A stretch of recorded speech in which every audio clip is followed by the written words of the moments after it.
question I Cheraman, forgot. yeah, the Cheraman Oh, yeah. Perumal Mosque. Yeah, the timeline is said to be AD 629, but it's not really, matching with the known history of Chera. Yeah. So now, as far as we know, the Calabra time period is from around 3rd or 4th century to what is 6th century. So that basically ends by the end of the 500s. And we have this mosque popping up around the early 600s. Number one, have we had any carbon dated evidences of the earliest phase of the mosque? If no, if not, then it's not necessarily true we actually had it by 630. It might just be literary evidence and oral history. So that's the first point. So it is possible that it could be a Chera thing, but that also brings the Perumal period a little earlier, because we have the first recorded ones I think if I remember, in the end of the 700s, start of the 800s. Sorry, that's my cat. So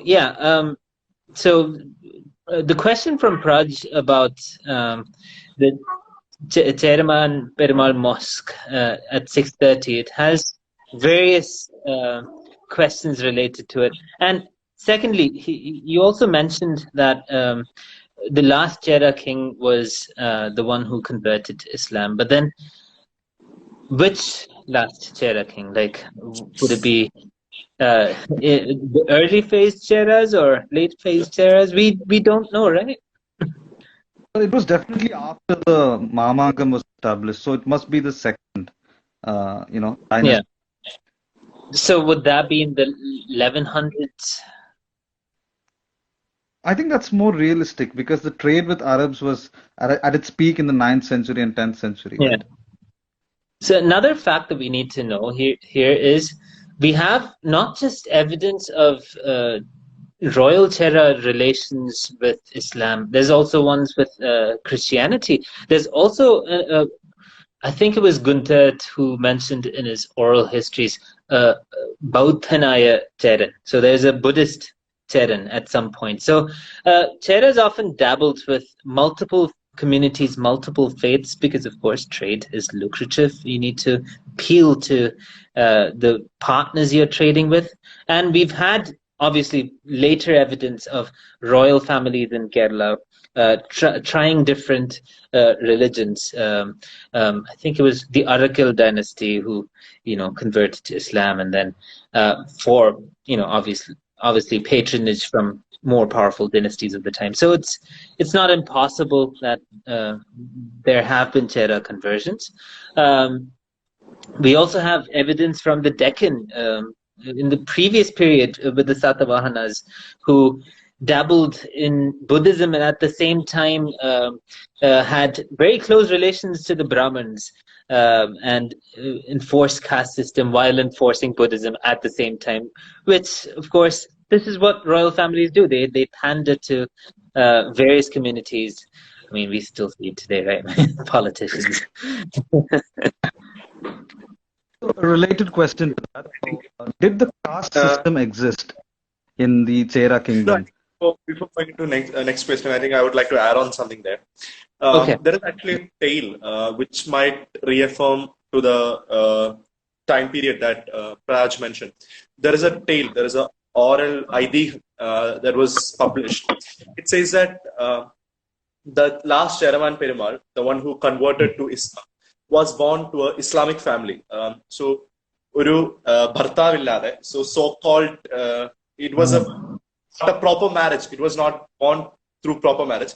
So, it to better conveyed in, I will think, we'll say it in Malayalam.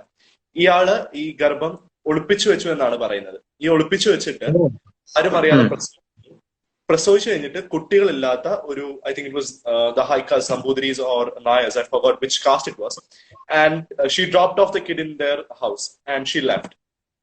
And on the last day, when the father of the last Cheraman Perumal died, and it says that this boy grew up, instead of saying Vedas and instead of performing temple rituals, he was more interested or more inclined in doing martial arts and conquering and becoming the Chera king. And the story ends, or the story sums up by saying, Appന്റെ ചിത കൊളുത്താൻ സമ്മതിച്ചില്ല. കാരണം I think it was only a Brahmin can lit the fire. So അതുകൊണ്ട് സമ്മതിച്ചു. അതുകൊണ്ട് അവസാനം ഈ മകനോട്, ആ ചേര രാജാവിനോട് പറയാണ്, you are not actually a Brahmin, you are born to a Muslim women. So that confirms that Mamankam ജയിച്ചു എന്ന് അതിനകത്ത് എഴുതിയിട്ടുണ്ട്. ഇത് DC Books published the book അല്ല. Okay. Wow. I didn't know this particular detail. Wow. Yeah. So in history ഉണ്ട്. And that's very interesting. Yeah. Okay, I was going to say that adding on to that, I don't know if you remember, we had the conversation a few months ago on the religion of Chera kings. I don't know if you remember. In the Padittu in the Sangam literature, there is actually a mention about a peculiar beli that was offered by the Chera kings. It says Pindam and Rakshasa Rektam, which is equivalent to bread and wine of the Christian offering. So, which again says that they were Christians. So, I think they trampled with every region, as you said. Exactly, they've dabbled with everything because it's important to the time period. It's important to the demographics of Kerala. We see politicians in Kerala doing this every day. Like we have communist Tiruvadira, we have communist Christmas, and all of these other politicians who dabble in multiple faiths because they want to get more out of the community. So it's very likely. And I've actually been to the Chairman Perumal tomb in Salalah in Oman. So basically, it's there on the map, on Google Maps. And I walked in, there was no road there. It's just കരയ്ക്കൊക്കെ എടുത്ത് കാണുന്ന മണ്ണ് പോലെ ഈ beach sand കുറെ തെങ്ങും. So I'm walking through like all these trees and I find this very shabby site with a green with a stone and a green cloth laid over it. So there's no real evidence that it's a Chera king. But I also saw like other families coming in from Kerala to visit that site. So there are all these claims and legends, but we can't really, without archaeological evidence, we can't go 100% on it. We can just speculate. If I could share the picture of the tomb that you sent me. Yeah. But it actually looks like Kerala. I think they have Salala structure in such a way that it looks like Kerala. No, in general, the climate there is very much like Kerala. It's just that the specific spot in Dhofar. True. Okay. I think Praj, you can say your question. Yeah, I think I'm not sure if it's relevant, but do you think that the caste system existed as it did later on, even in the early Chera kingdoms? Because you said they dabbled with multiple religions, so what about the subject? So the caste system, first of all, the caste system in Tamaragam is not the same as the usual four Varna system, right? It's not the same. However, every Neolithic society had some form of hierarchy and oppression and slavery. This is very common. Some kind of serfdom did exist. So we have early evidence of the Parayar and the Pulayar being mistreated. It's not just after the Vedic form of caste system entered the area. It obviously entered the area, but it didn't fully transform the area into the four particular castes. It's still very, very diverse. So yes and no. The Vedic one wasn't the main root then. Sure, there were dharmic faiths like Buddhism and Jainism. The Sangam period itself is based on these scholars coming in and establishing Sangams and the Brahmins, of course. But it was not a Brahmin-centric society back then. It was a very different society. We can't imagine it as the same. So yes, there was some form of caste or serfdom, but it's not the same as what we had in the medieval period at all. It's very different. We had different communities. I mean, the story of Chandu itself describes the Tia community, if I'm right, as the martial community, which isn't the case in the later medieval period. We have the Nair communities taking that role. So I think several communities were, rising in power and falling. So you see this happening throughout. So yeah, and that's once again, that is why I don't believe that you can't brush it as two binaries, because you have communities rising and falling, which means those communities that rise, they mix with the nobility. So it's not just one lineage there. So yeah. So yes and no. That's my answer. Okay. I think when we speak about Chera history and Cheraman Perumal, one of the name we can't omit or we can't touch upon without discussing is Malik Dinar, obviously. Who came to Kerala and built the mosque. As we all know, the first mosque was the Cheraman Perumal Mosque built by Malik Dinar. And there is a mosque in Neranam. It's named after Malik Dinar. I think it might be the second or third mosque in Kerala. And Malik Dinar was enshrined also in Kerala, in Kasaragod. I've been to that spot. Yeah. Pardon? I've been there. I've been to his tomb in Kasaragod. Yeah. Cool. So can you speak about the influence that Malik Dinar had on the history of Kerala, and especially the architecture? Yeah. I know very little about Malik Dinar himself. I know that he's Iraqi. He comes from a time period when the Kufic script was the Kul-in script. And I know that he's, his tomb is in Kasaragod. As for architecture, now, the mosques of that time, they're built by local Keralites. First of all, the mosques of the time, even in Baghdad, didn't have the same kind of style that we see commonly in what we define as Islamic architecture. The first mosques of Arabia obviously have the Arabian architecture. Domes are not part of that. Domes are actually part of Persian architecture. Ow! Sorry, my cat's biting me. So domes are part of Persian-esque Central Asian architecture that obviously dominates eventually in northern India, in Anatolia as well with the Turks. So it's more of a Persian thing. So Baghdad had different types of mosques. I've been to the old mosques in Arabia, the old school, old style mosques in Arabia. I've seen that architecture. You don't see that in these mosques that we have in Kerala. The earliest mosques just have the monsoon specific slanted roof, the Tulu Malabar style architecture. Obviously the Tulu style is a little more curved, but the Malabar one is more, it's more like Vietnam, to be honest. I've seen so many buildings here that remind me of Kerala. Also, we should note that the earliest tile forms are not the same as the post-European ones that we have today. The earliest tile forms were a little different. We can't imagine it as the same. So what we see in the Kasaragod and Thrissur district mosques, they've been renovated over and over. So it's not the earliest materials that we see there in those mosques. But the basic structure remains the same, except of course the dome.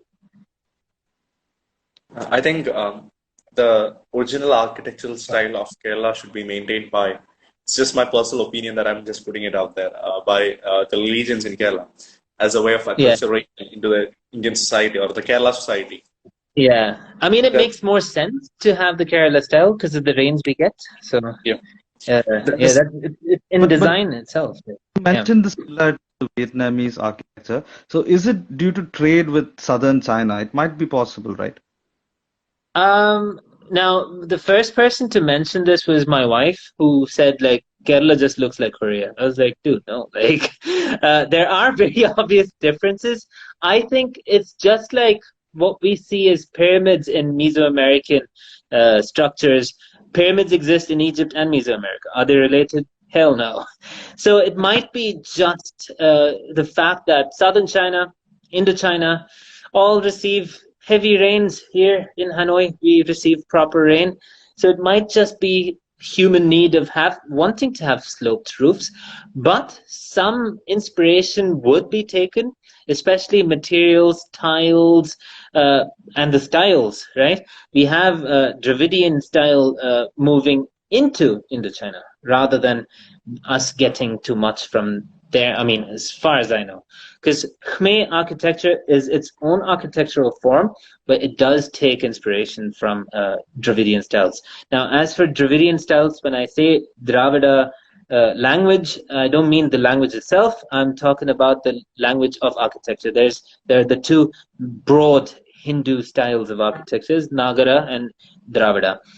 So this Dravida form, which is seen mostly in peninsular India and it has influenced Kalinga as well, that goes into Indochina more. So, and that's another fun fact. Kerala doesn't exactly have that same Dravida style. Our temples are also, I mean, you see this along the Konkan coast in Kerala. Our temples are also formed using the slanted roofs. We do have a Gopuram sometimes, like Padmanabha Swami Kshetram has the Gopuram, but it's not always seen. It's a little different. So when we say Kerala Dravida, we're talking mostly about our sloped roofs. It's not necessarily related. Okay, as we are on the subject of trade, architecture, religion, and everything, and we were talking about caste before. Today, in the contemporary times, religion conversion has all been such a topic of discussion in Kerala. Yeah. So, Yeah. do you think the society during the Chera kings was much of a liberal society where people could accept other religions? Because we have mentions about Christianity in Keralopati, we have mentions about Buddha, and obviously the last Cheraman Perumal is believed to be a Muslim king who went to Mecca to see Prophet Muhammad himself. So do you think a liberal society where all religions were accepted, and even within the family, people were of different religions, existed back then during the time of Cheraman Perumals? So a lot of what we see in history is either it's often in extremes. We think, oh, it was the perfect paradise. Oh, it was a brutal hellhole. It's neither. It's a mix. It's a lot like what we have today, and a lot unlike what we have today. Was it a liberal society that accepted different religions? Not necessarily. We have so much evidence of religious warfare, especially in northern India, even during the Dharmic period. I mean, Ashoka is known to have persecuted the Ajivikas and so on. So kings have any ruling faction, they've always used religion and other tools to, as an excuse to invade. I mean, even the whole Ashwamedham itself, right? The horse goes into whatever territory, and hey, I have an excuse to invade now. So royal families and politicians often used these, just like what we have now. But was it the same kind? No. I mean, obviously, it's a very different time. We don't have social media back then, right? Humans have always had their own gossip, sure, but it was very different. So yes, there have been communal tensions, mostly caused by the royal factions. They would persecute who they didn't like. Yeah, exactly. Ashwamedha Yajna. That's exactly what it is. So they persecuted who they didn't like, who they didn't seem to patronize. So they changed their religions, they changed their poets as they wished. But it's not exactly like what we see. It's not like a family would have different religions. Maybe there have been cases like that, but it will be quite rare. Yeah. Just like it will be rare now. Cool. Praj? I think pretty much done my side of course. Okay, I have one more question. Then we can take a question from our audience. If Penny, you can just type in the question section that you will find at the bottom. Yeah, it would be useful. Yeah. Okay. When we speak about Chera and Chera Kingdom, they have been particularly connected with the vast trade they had with the Middle East, and the rich connection they had. There had been coins unearthed from Naranam itself, and many places around the world. So, can you speak about the trade that happened, and more importantly, how much trade was there pre-Chera time and post-Chera time? Because when we read through history, there are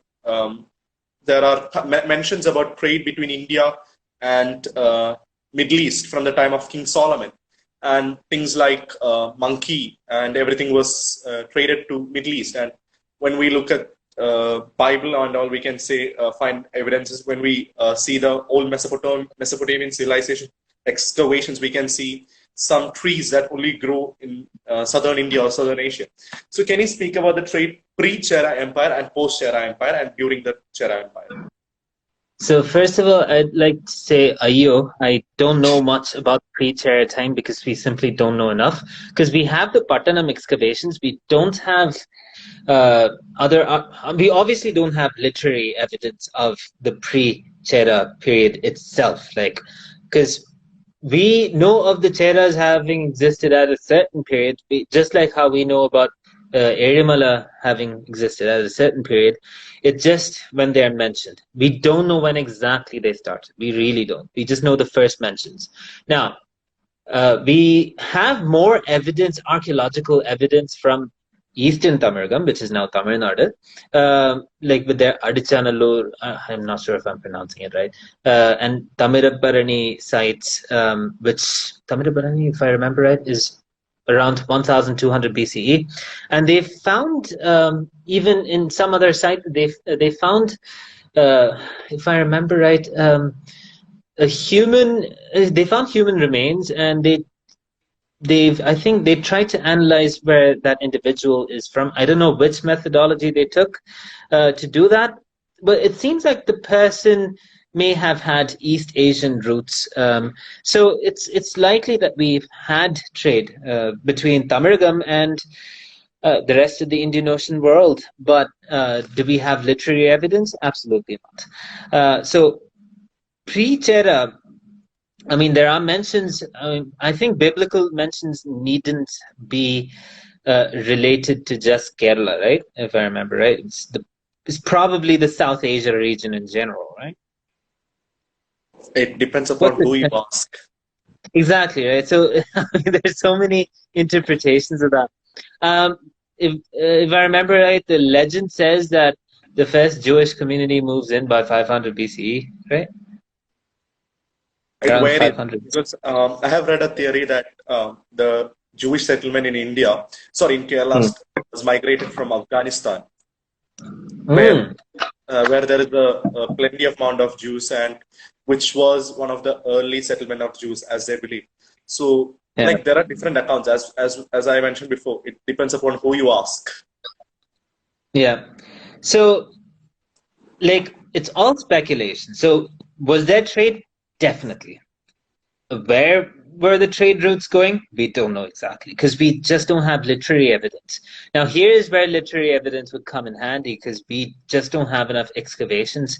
Pattanam, I don't know how old Pattanam is supposed to be. 400s, if I remember right, as BCE, that is. So, so we simply don't know. There would have been ports.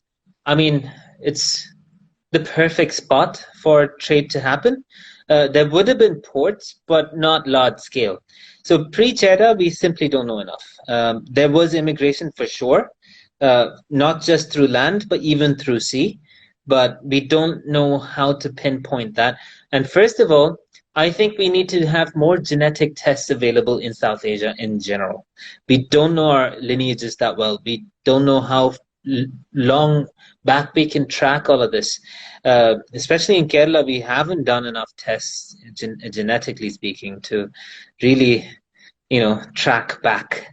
And excavations, I think that's the only way we can find more and more cases. Now, post-Chera, yes, plenty of evidence, because we have the good. So, according to me, in the ancient time period, the best civilizations that wrote stuff down, Greco-Romans and Chinese.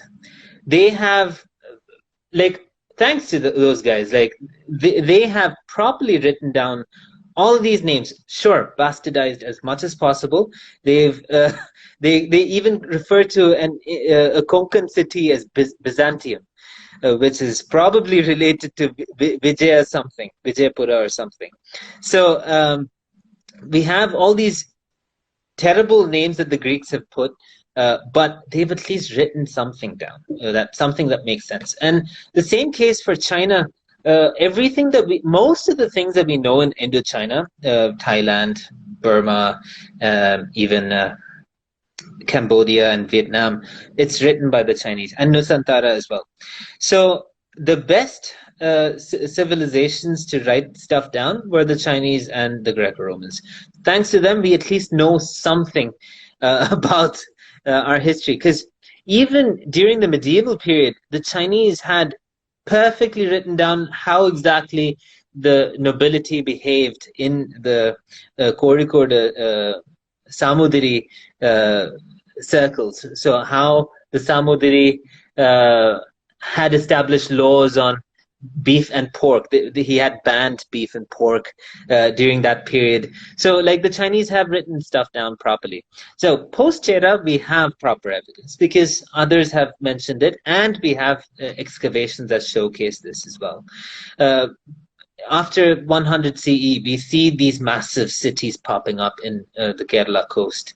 So we have real evidence. Like Mahodayapuram, Kodungalur is like the center of trade for much of Kerala, I mean, including Kollam as well, until the Kodungalur port is destroyed by floods, I think around the 1300s, after which Kochi takes over.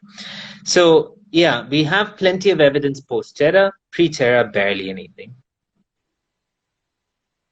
Okay, cool. I think before going to the question of audience, there's one last question. It's to both Praj and as well as Arjun. I think first I will take Praj's opinion. Do you think enough archaeological as well as excavations and preservation of Sangam literature is done in order to study Chera history and to preserve the Chera history? Your opinion first, then I have a follow-up question to both people. I had a thought about this as well. Like, I feel most of the I feel that we still have to uncover some literature and some evidence in Kerala. Maybe like somebody mentioned before, we have clay soil and we haven't done enough excavations yet. So I expect that we will find more literature and more evidence. But because right now I feel like most of the evidence has been found in other regions of Tamilagam, but not specifically in the Chera controlled regions. Yeah. Cool.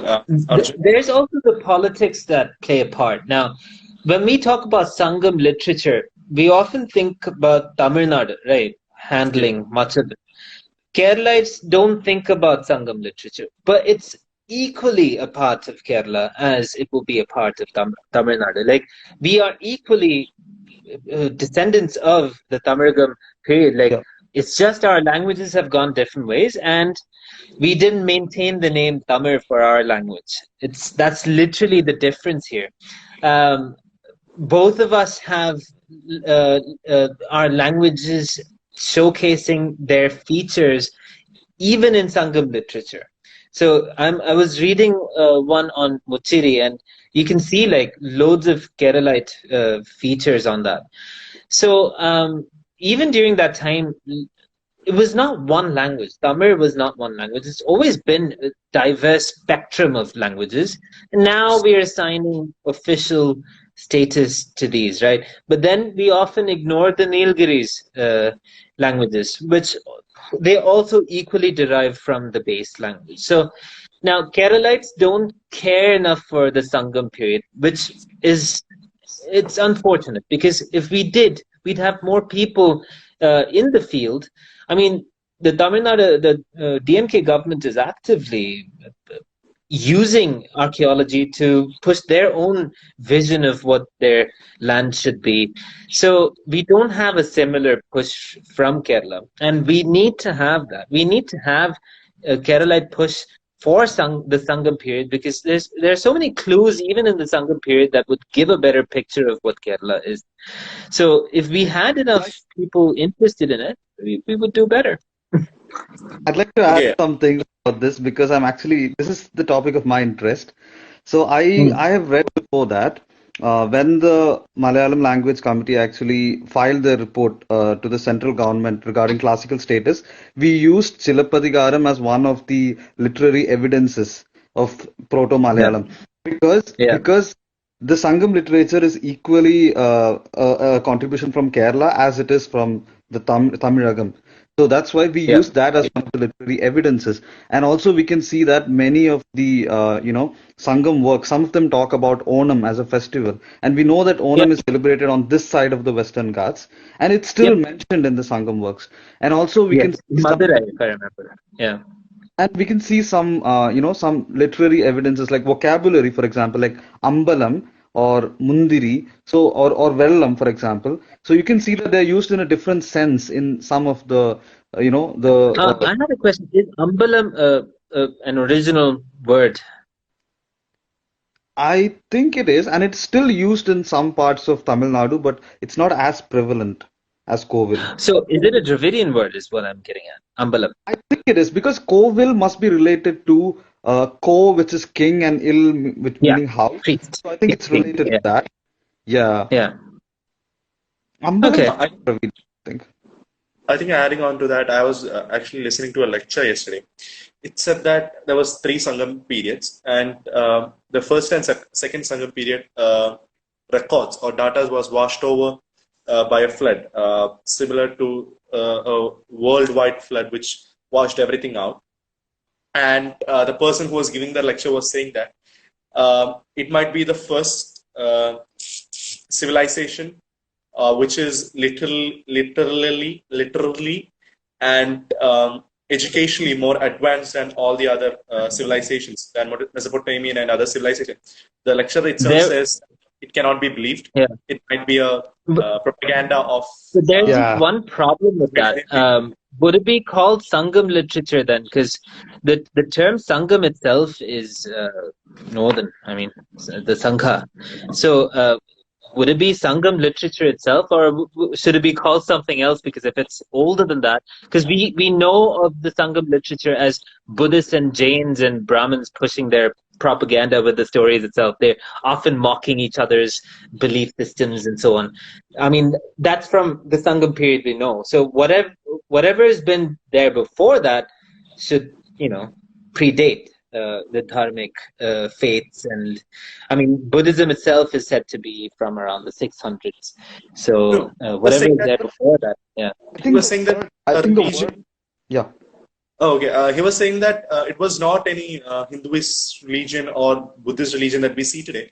It is of a ethnic Dravidian religion, and we don't know that I mean, we have deities like for each Sangam landscape that are defined, right? Like each person is assigned like Seyon and Kadalon and so on, right? And we have other deities that we see in the literature who are often equated or avatarized to the Vedic ones and other Indic ones. And there's the folk tradition of ancestor worship that exists as well, right? So, yeah, I don't know enough to understand what the Dravidian religion was because we simply don't have enough evidence on it. Yes, Praj was adding something about the term itself. I think it's referred to as Kudal in some parts. So if you think about the temple, like the Kudal Manikyam temple, it has some relation with that as well. So the word for Sangam, Kudal. Oh, wow. So yeah, could have been that then. So yeah, like if we'd need to find it, right? Because if it's washed off, then khalas, like. So I think there is a question from our audience. I have found commonalities between Hindu Devaloka and Greek Pathon. Have some of these myths been result of a cultural exchange based on trade? Now it depends on what deities we're talking about because for example, the word devam, right, from Sanskrit, devam that we use in Malayalam is related to apparently to Proto-Indo-European devos, related to Dio, Dios, and so on in European languages, or even Zeus.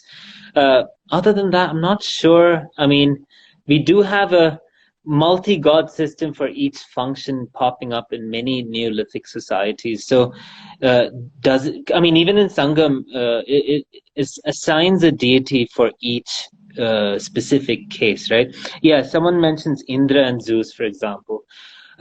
It can be a Neolithic coincidence, or it can also be, for example, from the Proto-Indo-European faith itself, because the Proto-Indo-Europeans, they went two different ways. We have Indo-Aryans. We know that Indo-Aryans were the ruling class of the Hurrian kingdom of Mitanni. So they had names like Indra, and Varuna, similar names like that. So it's not impossible that it's from the same Yamnaya tradition, or trade. I mean, post Alexander could have influenced that, but then I mean, deities like, someone's mentioned Krishna's foot and Achilles' heel. Now, Achilles' heel is from the Iliad, which talks of the Trojan War, which is a super ancient one, because that's that's from, isn't that from the Mycenaean period? So that'd be a very old time, because if it's Krishna's foot being equal to that, the only way I can see it happening would be from the Indo-European period. So I'm not sure if that's the same, because Krishna as a cult itself happens in a later period in India. The term Krishna itself is an Indo-European term, because you see similar terms for the word the word black. I was learning Serbian with my wife last year. Srna is what we say for black in Serbian, if I remember right. So it's related to that. So it might be a local deity of northern India who was given that term by Brahmins. So I'm not sure if they're related. I simply don't know enough about mythology to comment, actually. Praj might be better at this. No, but I think that we had many local deities, and later on they were incorporated into Hinduism as saying that this was the Yes. avatar of so and so day.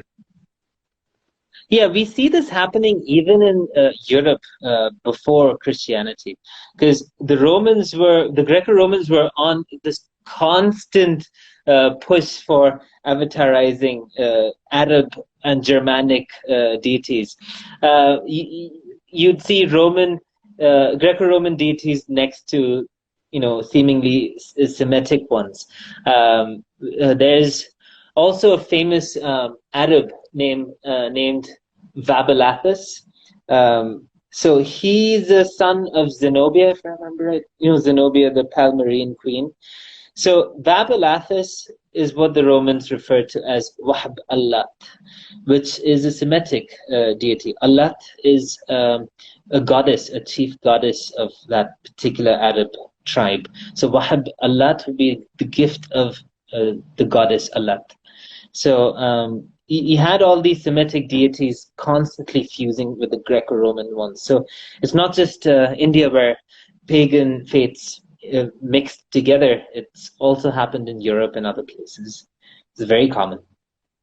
I mean, even the Buddhists in Vietnam, they incorporate Viet folk religion and communism. So, yeah. I'm not kidding about that. You actually see Ho Chi Minh portraits here, and you see what's seemingly the dharma, the dhamma of the Buddhist, the right way of doing things, heavily influenced by communist ideology, where man who overworks his employees, he'll earn bad karma. So I'm like, wait a second. I think acculturation of religion is a common phenomena that is Yeah. adapted to all religions to exist in that region. Yeah. Yeah. Religions have to modify themselves to stay relevant.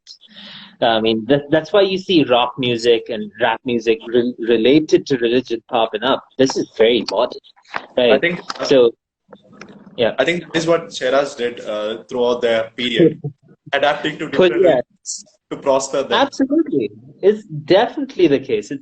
I mean, we often forget how global the world was even back then. Like, I was reading, actually, I've rested my phone on this huge book. This is the Babur Nama. And Babur talks about every land based on the fruit he gets. He's really into fruits. So Babur says things about, oh, it's from this place, oh, it's from that place. Even in Fergana, which is famous for having sold horses to much of the world, especially South Asia, we would buy horses from Fergana. You have evidence in the Romance of the Three Kingdoms, which is an epic that was written to describe the Three Kingdoms period in China. They talk of horses coming in from Fergana. Babur talked about nice cloaks that he buys from the Chinese. So it was a very globalized world. So it's not just things. Religions also constantly blended and mixed ideas. Like Hinduism today was not Hinduism 1,000 years ago. You know, it's not the same. I mean, even Christianity, it's completely changed, and Islam as well. In fact, I currently believe Islam is going through an intense Renaissance period right now, especially with because I grew up in Saudi Arabia. Like the different ideas that come from the people who propagate the faith, it's very modern. I would say very modern as opposed to what we would see in the past. So yeah, it's just taking elements from here and there. It's constantly. Sorry for the background noise. Don't worry about it. My cat's also been. Okay, cool. There is one more question that was here. I think you also already mentioned the answer for that question. It says what steps can be done in order to preserve the history of Sangam age or Chera history. The question is, what steps can be taken by state government and central government, and what should be their divided roles while helping preserve and record delicate artifacts, literary records, and contribute to excavations as well as increasing fundings? I think dear Lord. Answer that. So state center or state union relations, it's sour quite often. I mean, each political party and each political faction would want to get something out of doing that excavation. I mean, this is why in South Asia you barely see like real movements for this to happen. It's because like, why would Pakistan want to find and dig up more about the Indus Valley? Because it doesn't push the idea of what Pakistan is. Why? So the same can apply to India. Why would India push to dig up Sangam stuff? It wouldn't help the union government to propagate the idea. Because I live here in Vietnam. I went to Misan and sites of the Champa. You have Shaivaridam, Vaishnaviridam, Ambalangal. So we have these temples of Shaivites and Vaishnavites in Champa, mostly Shaivites. Guess who's helping? The union government of India is helping Champa because it spreads the idea of what India is for the union government. Now, the embassy that I visited today, I was at the embassy today. It's all about the Buddhist heritage of India. Why? It helps the India-Vietnam relations, showcasing the Buddhist thing. So it has to make sense for their own agenda. So I don't really see why the union government would care too much about Sangam. It's in Tamil Nadu. It's a relation between state and union government. I know, but it's constantly being pushed in education for people to want to get into the field. This doesn't really happen a lot in Kerala. I don't see a lot of, Keralites really into Chera history. Like the two of you or a few people I know are into. Because most Keralites just care about, very recent history like Martandavarma or, you know, or even the communist revolutions and so on. So it's just, our governments are just not into it. The state government would really need to redefine their role to take on a more regional identity, I guess, because that would help them. Because currently the parties that we have are national parties. They're not regional parties. So you have in Andhra YSRCP pushing for more excavations to push their idea of what Andhra should be. So it's quite often, but it's also an issue because you get propaganda. So that's not ideal either. We don't want lies to be spread. I mean, this happens with the DMK and NTK, even worse. They spread way too much propaganda. They go overboard with it. We just need to strike balance between what we have now and what the DMK has. If we strike balance, we get something just in between. That'd be a perfect spot. Because we need that in education as well. History is taught in such a boring way. I hated history in school. I only learned history outside of school. I started it by playing video games related to it. I was like, wait a second, history is fun. I just hate it in school. It's because schools also push history that promote their own propaganda, their own agenda. It doesn't help us. We need to change the curriculum a lot. So I'm hoping whatever I create at home helps people, because I try to use it in my own classroom sometimes. But yeah, I hope there are more Keralites watching my content, your content, and even Connected Histories content. We are releasing a Kodungalur video, a big full Kodungalur video from the Chera period till the fight with Hitler. Yeah, I'm not kidding. There's a Kodungalur king who waged war on Hitler. Wow. So yeah, it's I'm not, looking it's forward not, for that. I'm not making it up. It's real. It's actually real. And someone just said Assassin's Creed. Yeah, my brother was so much into it. Oh yeah, Age of Empires. Whoever said this, yes, Deepak. I've been in the modding team for Age of Empires. We call it the Dharma expansion. We have around 12 Indian civs, and we were one of the pressure groups for Age of Empires to release the new 4 Indian civs. So I'm proud of that movement. I hope more people are into it. Okay, cool. Please buy the DLC. Microsoft is not paying me, but still, please buy the DLC. We need more Indians in this server. Okay, Alright. cool. So I think that brings us to the end of the live session with Arjun on Chera history. This event was planned as a prelude to Reel series that will be coming up from the coming weeks, where Arjun will discuss our 3-part Reel series on Chera history. And we are looking forward for that. And I'm actually looking forward for Connected Histories, Kodungalur video, which is going to also come out soon. Inshallah. All right. Okay, so I think I thank Arjun for coming into today's live session, as well as Praj. And Arjun, thank you so much. And let us hope and let us wish, fingers crossed, that more and more studies and excavations would be done on Chera history, and let pages like these promote the Chera history.